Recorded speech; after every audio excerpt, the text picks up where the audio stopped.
오늘 우리에게 주시는 하나님의 말씀은 누가복음 1장 67절에서 79절 말씀입니다.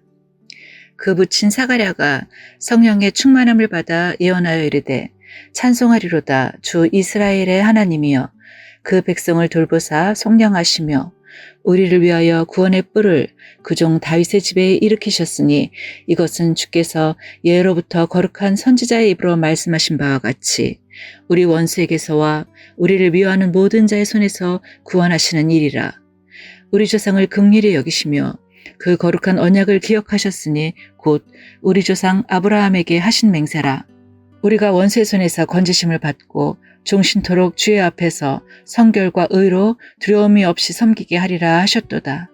이 아이여 내가 지극히 높으신 이의 선지자라 일컬음을 받고 주 앞에 앞서가서 그 길을 준비하여 주의 백성에게 그 죄의 사함으로 말미암는 구원을 알게 하리니 이는 우리 하나님의 긍휼로 인함이라. 이로써 돋는 해가 위로부터 우리에게 임하여 어둠과 죽음의 그늘에 앉은 자에게 비추고 우리 발을 평강의 길로 인도하시리로다 하니라. 아멘.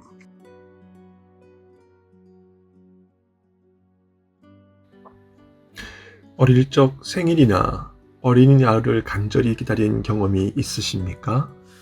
만약 그런 경험이 있다면 우리는 왜 그날을 그토록 간절히 기다렸을까요?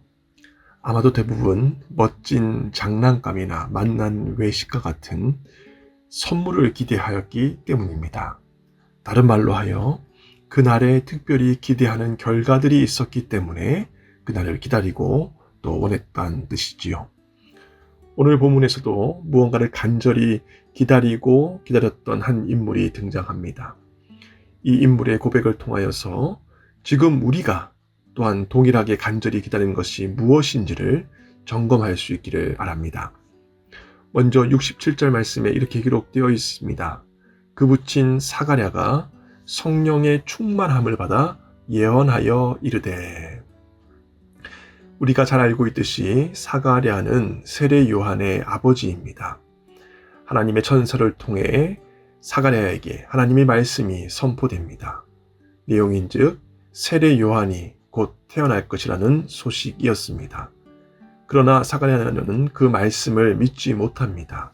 노년의 나이에 어떻게 아이를 얻을 수 있는가라고 하는 인간적인 생각이었지요.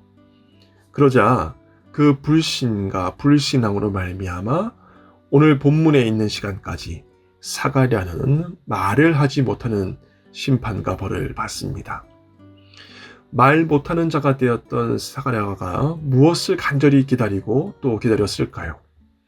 분명 자신이 다시 말하게 될 것을 기다리고 또 간구했을 것입니다.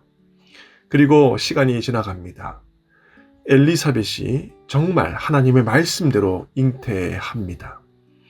이후부터 사가랴는 무엇을 간절히 기다렸을까요?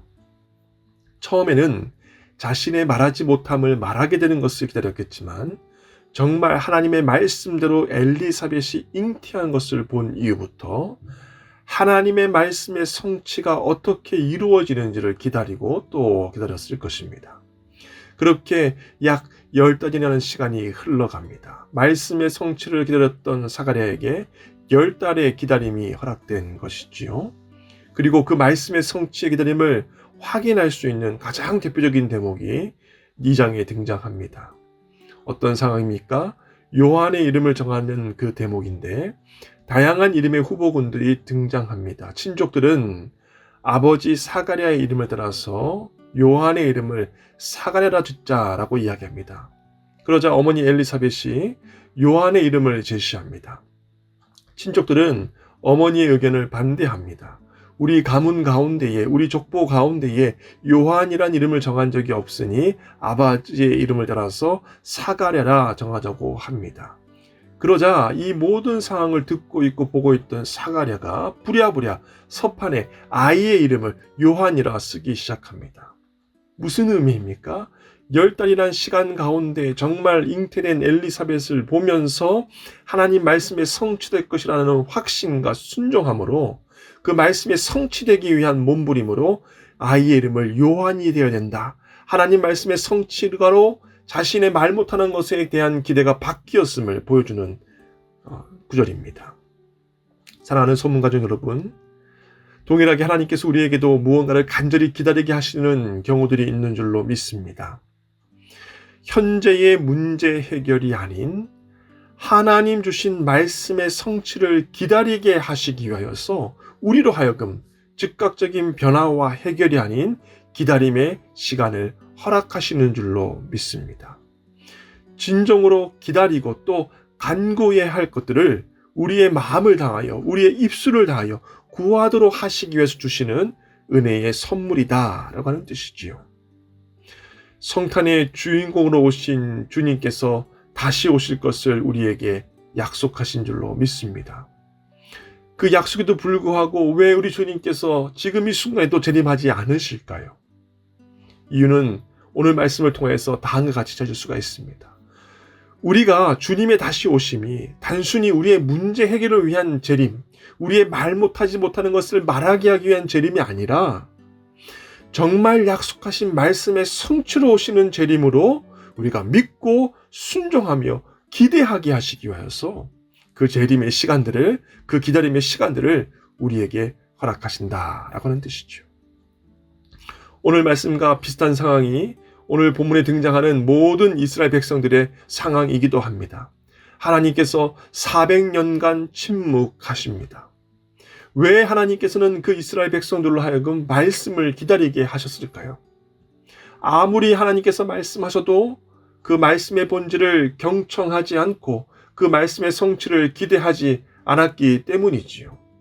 이는 다시 말하여 하나님 말씀의 순종과 성취보다 자신의 유익을 위하여 하나님의 말씀을 치사 선택하던 백성들의 완악함의 결과입니다. 결국 하나님 말씀을 부적처럼 주문처럼 치사 선택하는 그 마음을 고쳐내시기 위하여 마치 사가랴처럼 처음에는 자신의 말 못하는 것에만 급급하였던 그 이스라엘 백성들이 점차 그 기다림 가운데에 하나님의 말씀의 성취에 온전히 집중하고 기다리고 또 기대하도록 만드시기 위함이었다라는 뜻입니다. 오늘 우리 삶 가운데도 동일하게 우리로 기다리게 하시는 이유도 이와 같은 원리다라고 하는 뜻입니다. 그렇다면 사가랴의 고백을 통해 하나님께서 성취하게 놓으셨던 그 말씀, 그 내용 핵심은 무엇일까요? 바로 메시아, 구세주, 우리 주 예수 그리스도입니다. 오늘 성령의 충만함을 받아 사가랴의 입술을 통해 고백된 예언이 있습니다. 이것은 사람의 입술을 통해 고백된 구약의 마지막 예언이자 동시에 신약의 첫 번째 예언입니다. 이 예언은 구약과 신약의 연결고리인 동시에 그 구약의 언약의 전통성을 신약 시대까지 계승하는 통로가 되는 예언입니다. 다시 말하여 이 예언의 주인공신 우리 주 예수 그리스도로 말미암아 그 말씀의 연결고리와 그 언약의 통로가 된다는 것을 보여주는 좋은 본보기입니다. 그러니 사가랴의 입술을 통하여 69절 말씀에 이렇게 고백합니다. 우리를 위하여 구원의 뿔을 그 종 다윗의 집에 일으키셨으니. 구원의 뿔이라고 하는 표현이 등장합니다. 구약에서 뿔은 힘을 상징합니다. 하나님의 능력, 구원의 능력, 다시 말해 우리 주 예수 그리스도를 지칭하는 표현이지요. 현실에 잘 먹고 잘 사는 문제에만 매몰되어 있던 백성들이 로마 제국의 압제를 통하여서 드디어 하나님의 구원과 구속을 기대하기 시작할 때에 그 구약에서 예언된 말씀의 성취이신 구원의 뿔, 바로 우리 주 예수 그리스도를 선포하며 기대하며 기다리게 하신다라는 것이죠. 70절, 71절 말씀입니다. 이것은 주께서 예로부터 거룩한 선지자의 입으로 말씀하신 바와 같이 우리 원수에게서와 우리를 미워하는 모든 자의 손에서 구원하시는 일이라. 아멘. 말씀을 맺고자 합니다. 내일은 우리를 구원하시기 위해 이 땅의 독생자 예수 그리스도가 태어나신 그 성탄을 기억하고 기념하는 절기입니다. 그 거룩한 탄생을 기억하고 또 기념하는 날, 지금 우리는 무엇을 기다리고 또 기대하고 있습니까? 여전히 내 삶에 잘 먹고 잘 사는 문제만을 놓고 기대하거나 간구하고 있지는 않습니까? 오늘 말씀을 비춰볼 때에 이 메시지를 기억하시기 바랍니다.